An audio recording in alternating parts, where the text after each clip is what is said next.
8 जुलाई से Gwalior Rewa special train का संचालन शुरू होगा। 22 कोच वाली यह साप्ताहिक ट्रेन प्रत्येक बुधवार को चलेगी। ग्वालियर से सुबह 7:40 पर रवाना होकर कई प्रमुख स्टेशनों से होते हुए शाम 7:40 रीवा पहुंचेगी, जबकि वापसी में रीवा से शाम 8:05 पर चलकर अगले दिन सुबह 9:40 पर ग्वालियर पहुंचेगी। रेलवे ने यात्रियों से समय सारिणी और आरक्षण की जानकारी रेलवे की वेबसाइट NTES और हेल्पलाइन 139 से लेने की अपील की है। ये ट्रेन जो चली हुई जैसे ग्वालियर से रीवा हम सब जानते हैं, और ये ट्रेन हमारे बहुत ही सौभाग्य की बात है, बहुत खुशखबरी की बात, जिससे बुंदेलखंड का हमारा विकास हुआ है। जैसे हमारा समय जो अधिक लगता था वो समय हमारा थोड़ा सा कम लगेगा। जैसे एग्ज़ाम देने जाते थे हम लोग, थोड़ा सा भीड़ भाड़ देखनी पड़ती थी, अब वो सब नहीं देखना पड़ेगा, और जिससे हमारे बुंदेलखंड का विकास हुआ है। भारत सरकार की तरफ से बहुत ही अच्छी चीज़ है ये जो ग्वालियर से रीवा के लिए ट्रेन चली है, ये बहुत ही अच्छी ट्रेन है। पहले बांदा वासियों को बहुत ही दिक्कत होती थी, अगर किसी का पेपर है तो वो छूट भी जा सकता था, क्योंकि बहुत असुविधा होती थी रीवा तक पहुंचने के लिए। अब जो ये ट्रेन चली है ग्वालियर से रीवा के लिए, इसके लिए मैं प्रधानमंत्री का बहुत बहुत धन्यवाद देती हूँ, और अपने यशस्वी रेल मंत्री अश्विनी वैष्णवी जी को भी बहुत बहुत धन्यवाद देना चाहूँगी। मथुरा के थाना सैया जैत क्षेत्र के जौनाई गांव में मामूली विवाद खूनी संघर्ष में बदल गया। ट्रैक्टर के पास से स्कूटी निकालने को लेकर शुरू हुई कहासुनी के दौरान फायरिंग हुई, जिसमें 19 वर्षीय एक राहगीर युवक गंभीर रूप से घायल हो गया। घटना का वीडियो सोशल मीडिया पर वायरल है। सूचना मिलते ही पुलिस और CO सदर मौके पर पहुंचे। पुलिस वीडियो के आधार पर आरोपियों की पहचान कर उनकी तलाश में जुटी है। रायबरेली में एक निजी नर्सिंग होम पर गंभीर चिकित्सकीय लापरवाही का आरोप लगा है। परिजनों का दावा है कि 10 वर्षीय बच्ची का कथित गलत ऑपरेशन होने के बाद उसकी हालत बिगड़ गई। गंभीर अवस्था में उसे लखनऊ रेफर किया गया, जहां वह कोमा में जिंदगी और मौत से जंग लड़ रही है। परिजनों का कहना है कि बच्ची ब्रेन डेड जैसी स्थिति में है। न्याय की मांग को लेकर पीड़ित परिवार DM कार्यालय पहुंचा और दोषियों के खिलाफ सख्त कार्रवाई की मांग की है। मेरी बिटिया 10 वर्ष की शिवानी, उसका टॉन्सिल का ऑपरेशन कराने में रायबरेली शाश्वत हॉस्पिटल डॉक्टर अमित जी से कराने आया था। उन्होंने 29 तारीख को एडमिट किया और सुबह 30 तारीख को सुबह 8 बजे उसको OT में ले गए ऑपरेशन के लिए, और मुश्किल से 10 मिनट OT में ही मेरी बिटिया बहुत तेज से चिल्लाने लगी। जब हम परिजन सब वहीं बैठे थे, भाग के OT के पास आए तो डॉक्टर साहब के एक असिस्टेंट ने उसको गोदी में लाकर मेरे भाई के गोदी में वैसे डाल के, ना कोई स्ट्रेचर दिया ना कुछ नहीं। उसके नाक से ब्लीडिंग भी हो रही थी थोड़ी बहुत, तो हम सीढ़ी से उतर के उसको अपने नीचे कमरे में ले आए जहाँ उसको लिटाया गया था, और इतने में वो और तेज से रोने और चिल्लाने लगी। मैं भाग के डॉक्टर साहब का हाथ से पकड़ने लगा, तो डॉक्टर साहब एक नर्स को भेजी है, एक पूरी नीडल भर के वो आके इंजेक्शन लगाए। जैसे ही इंजेक्शन लगाए 2 मिनट ही बाद मेरी बिटिया की पूरी बॉडी थी तो मैं फिर भाग के डॉक्टर साहब के पास पहुंचा हूँ, उनसे हाथ धो जोड़ने लगा। वो देखे आके नीचे कहे कि इसको वेंटिलेटर की जरूरत हो। हमने कहा सर ऑक्सीजन है, वेंटिलेटर कुछ आप तुरंत हमें भाई करा दीजिए। उन्होंने कहा मेरे पास कुछ नहीं है, मैं अपने पैसे से एक वेंटिलेटर की व्यवस्था की और उसको अपोलो हॉस्पिटल लखनऊ ले गए। डॉक्टर कहा कि यहाँ के डॉक्टर ने हमारी बच्ची का मर्डर कर दिया है। हत्या किया है उन्होंने सरासर। और कन्नौज की सदर तहसील में आयोजित संपूर्ण समाधान दिवस में DM और SP ने लोगों की समस्याएं सुनी। अधिकारियों ने शिकायतों के निस्तारण में गंभीरता दिखाते हुए कई मामलों का मौके पर ही समाधान कराया। वहीं शेष मामलों के गुणवत्तापूर्ण और समयबद्ध निस्तारण के निर्देश दिए गए। अधिकारियों ने लापरवाही बरतने वालों के खिलाफ सख्त कार्रवाई की चेतावनी भी दी। तहसील दिवस में बड़ी संख्या में फरियादी अपनी शिकायतें लेकर पहुंचे। रायबरेली के गुरबख्शगंज थाना क्षेत्र के शाहपुर गांव में संदिग्ध परिस्थितियों में करंट लगने से एक युवक की मौत हो गई। इलाज के दौरान प्रदीप ने दम तोड़ दिया। घटना के बाद परिजनों में कोहराम मच गया और परिजनों का रो रो कर बुरा हाल है। रायबरेली के ढी थाना क्षेत्र में पुलिस ने चोरी के सामान के साथ एक अभियुक्त को गिरफ्तार किया है। आरोपी सूरज के पास से चोरी की पावर केबल बरामद की गई है। पुलिस ने कार्रवाई करते हुए अभियुक्त को गिरफ्तार कर जेल भेज दिया है। बुलंदशहर के थाना खानपुर क्षेत्र में HP पेट्रोल पंप के सामने स्थित एक होटल में नाबालिग से कथित अवैध गतिविधि के मामले में हड़कंप मच गया। बजरंग दल के कार्यकर्ताओं की सूचना पर पुलिस ने देर रात होटल में छापेमारी कर एक युवक को गिरफ्तार किया। आरोप है कि नाबालिग लड़की को बिहार से लाकर अवैध गतिविधियों में धकेला जा रहा था। मामले में होटल संचालकों के खिलाफ भी कार्रवाई की मांग की गई है। पुलिस ने आरोपी को हिरासत में लेकर जांच शुरू कर दी है।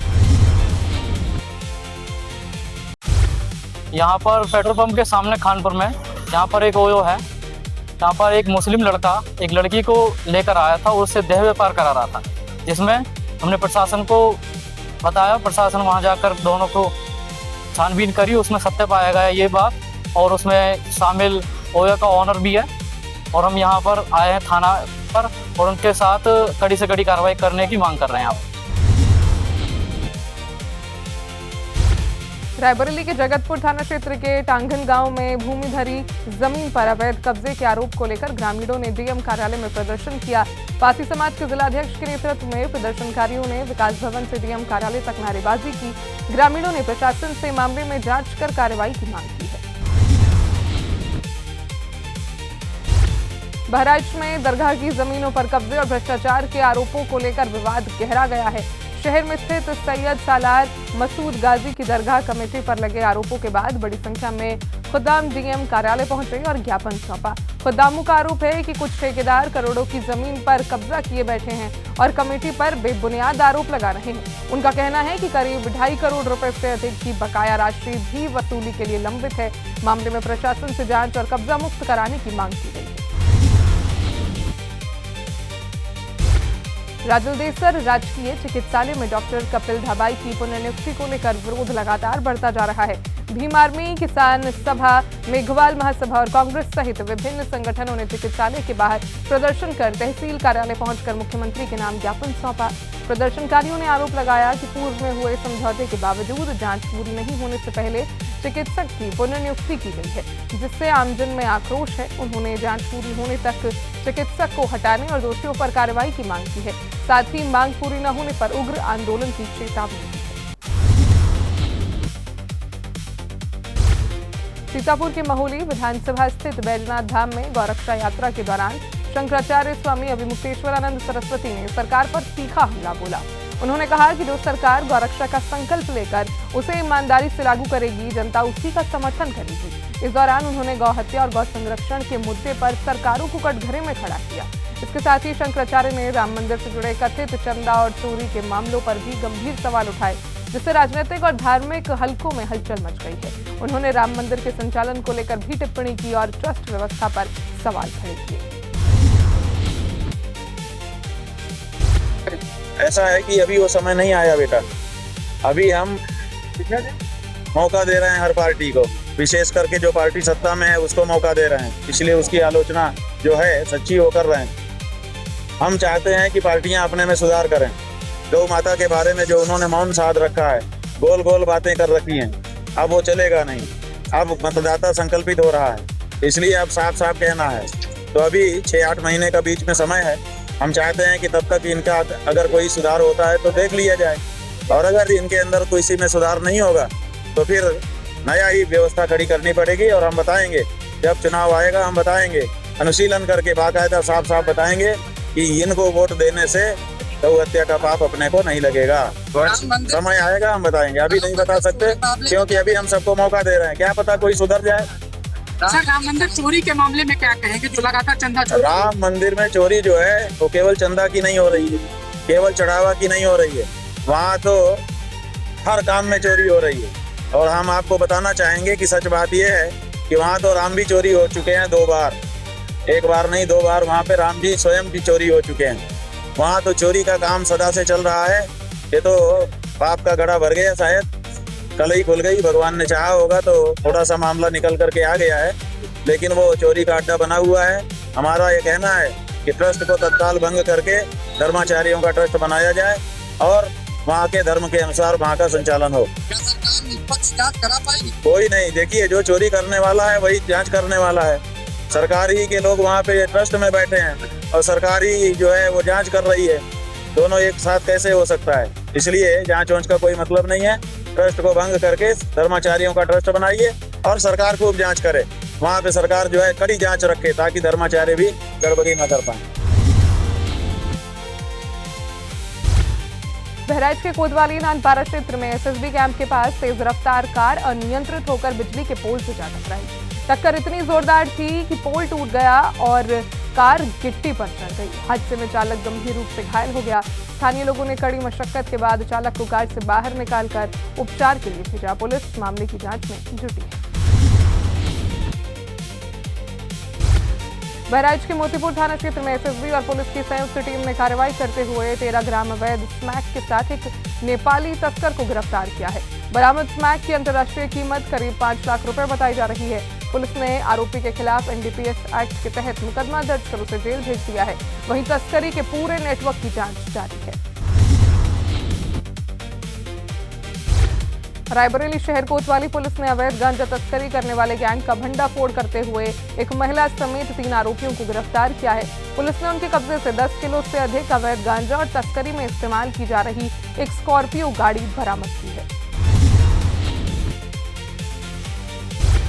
सोनभद्र पुलिस ने नकली शराब के अंतर्राज्यीय नेटवर्क का भंडाफोड़ करते हुए एक ट्रेलर से करीब 25 लाख रुपए की शराब निर्माण सामग्री, 600 लीटर रेक्टिफाइड स्पिरिट और 36,000 खाली कांच की बोतलें बरामद की। पुलिस ने हरियाणा के 2 आरोपियों को गिरफ्तार किया है। पूछताछ में खुलासा हुआ कि झारखंड में नकली शराब तैयार कर बिहार में सप्लाई की जानी थी। पुलिस गिरोह के अन्य सदस्यों की तलाश में जुटी है। देखिए, प्राप्त इंटेलिजेंस इनपुट के आधार पर सोनभद्र पुलिस द्वारा लगातार जो नशे के खिलाफ कार्रवाई करी जा रही है, उसी के क्रम में थाना रॉबर्ट्सगंज पुलिस ने एक ट्रक को डिटेन किया। इसका नंबर NL01889920 करके है।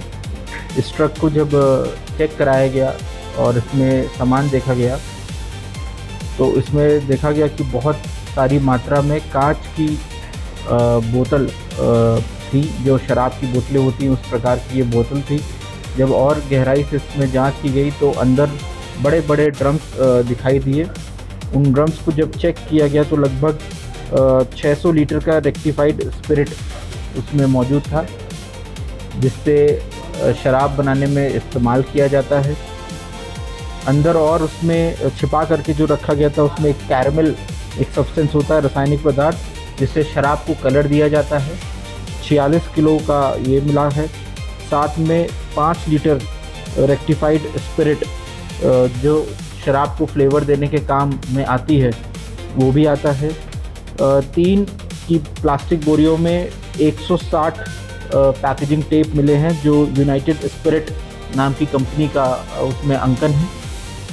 400 प्लास्टिक बोरियों में लगभग 36,000 विभिन्न प्रकार की, जिसमें 100 ml, 80 ml और 375 ml की कांच की बॉटल्स हैं जो शराब की कंपनियों की हैं, और कुछ उसमें टूटी शीशियाँ भी बरामद हुई हैं। इसमें एक ट्रक मिला है पुलिस को और 2 अभियुक्त हरिओम और दिनेश पवार इसमें गिरफ्तार हुए हैं।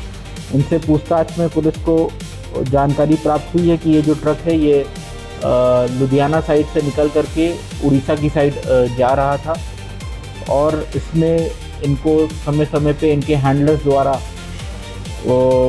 VOIP कॉल करके, व्हाट्सएप कॉल करके इनको निर्देशन दिया जा रहा था। इसमें जो बिल मिले हैं उसमें उड़ीसा का सुंदरगढ़ जगह का नाम इसमें प्रेषित, और बिल सिर्फ कांच की बॉटल्स था जिसमें लिखा गया था कि कांच की बॉटल्स इससे परिवहन किया जा रहा है।